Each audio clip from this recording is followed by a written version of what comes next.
थेसलनिकियों के नाम संत पौलुस का दूसरा पत्र अध्याय 1 हमारे पिता ईश्वर और प्रभु ईसा मसीह पर आधारित थेसलनिकियों की कलीसिया के भाइयों, आप लोगों के विषय में ईश्वर को निरंतर धन्यवाद देना हमारा कर्तव्य है, क्योंकि आपका विश्वास बहुत अच्छी तरह फल फूल रहा है और आप सब में प्रत्येक का दूसरों के प्रति प्रेम बढ़ रहा है।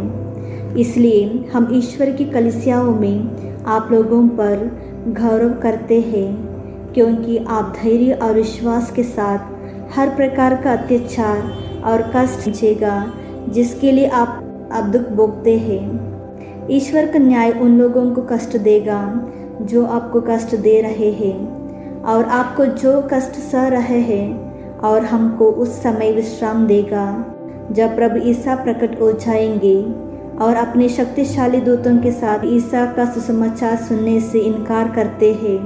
ऐसे लोगों को प्रभु के सानिध्य और उनके सामर्थ्य की महिमा से वंचित होकर अनंत काल तक सर्वनाश का दंड उस दिन मिलेगा, जब वे अपने संतों के साथ महिमान्वित होने और सबकी आराधना स्वीकार करने के लिए आएंगे, जिन्होंने उनमें विश्वास किया होगा।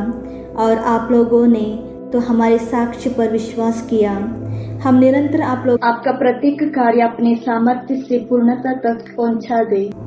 इस प्रकार हमारे ईश्वर की और प्रभु ईसा मसीह की कृपा के द्वारा हमारे प्रभु ईसा मसीह का नाम आप में गौरवान्वित होगा और आप लोग भी उनमें गौरवान्वित होंगे। अध्याय 2 भाइयों, हमारे प्रभु ईसा मसीह के पुनरागमन और उनके सामने हम लोगों के एकत्र होने के विषय में हमारा एक निवेदन यह है। किसी भविष्यवाणी, वक्तव्य अथवा पत्र से जो मेरे कहे जाते हैं, आप लोग आसानी से या समझकर ना उत्तेजित हो या घबराए कि प्रभु का दिन आ चुका है। मनुष्य विनाश का वह पुत्र प्रकट ना हो जो अपने घमंड में उन सब का विरोध करता और उनसे अपने को बड़ा मानता है, जो देवता कहलाते या पूज्य समझे जाते हैं, यहाँ तक कि वह ईश्वर के मंदिर में विराजमान होकर स्वयं ईश्वर होने का दावा करता है।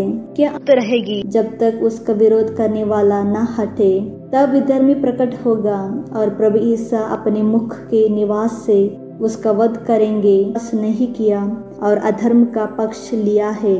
भाइयों, हमें प्रभु को आप लोगों के विषय में निरंतर धन्यवाद देना चाहिए। प्रभु आपको प्यार करते हैं। ईश्वर ने प्रारंभ से ही आपको चुना, जिससे आप पवित्र करने वाले आत्मा और सत्य में अपने विश्वास द्वारा ने। इसलिए भाइयों, आप ढारस रखें और उस शिक्षा में दृढ़ बने रहे जो आपको हमसे मौखिक रूप से या पत्र द्वारा मिली है।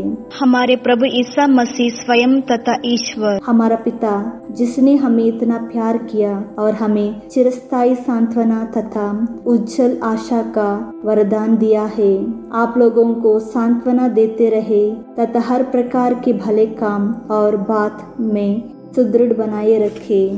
अध्याय 3 भाइयों, अंत में यह आप हमारे लिए प्रार्थना करें, जिससे प्रभु का वचन आप लोगों के यहाँ की तरह शीघ्र ही फैल जाए तथा समादृत हो, और यह भी कि टेढ़े तथा दुष्ट लोग हमारे कार्य में बाधा ना डालें, क्योंकि सबको विश्वास का वरदान नहीं दिया जाता है, परंतु प्रभु सत्य प्रतिज्ञा है, वह आप लोगों को सुदृढ़ बनाए रखेंगे और बुराई से आपकी रक्षा करेंगे। हमको प्रभु में आप लोगों पर पूरा भरोसा है कि आप हमारी आज्ञाओं का पालन कर रहे हैं और करते। मसीह के नाम पर आदेश देते हैं कि आप उन भाइयों से अलग रहें जो काम नहीं करते और उस परंपरा के अनुसार नहीं चलते जो आप लोगों को मुझसे प्राप्त हुई। आप लोगों को मेरा अनुकरण करना चाहिए। आप यह स्वयं जानते हैं, आपके बीच रहते समय हम अकर्म के लिए भी भार ना बने। हमें इसका अधिकार नहीं था, ऐसी बात नहीं, बल्कि हम आपके सामने एक आदर्श रखना चाहते थे जिसका आप अनुकरण कर सके। आपके बीच रहते समय हमने आपको यह नियम दिया, जो काम करना नहीं चाहता उसे बोझ नहीं दिया जाए।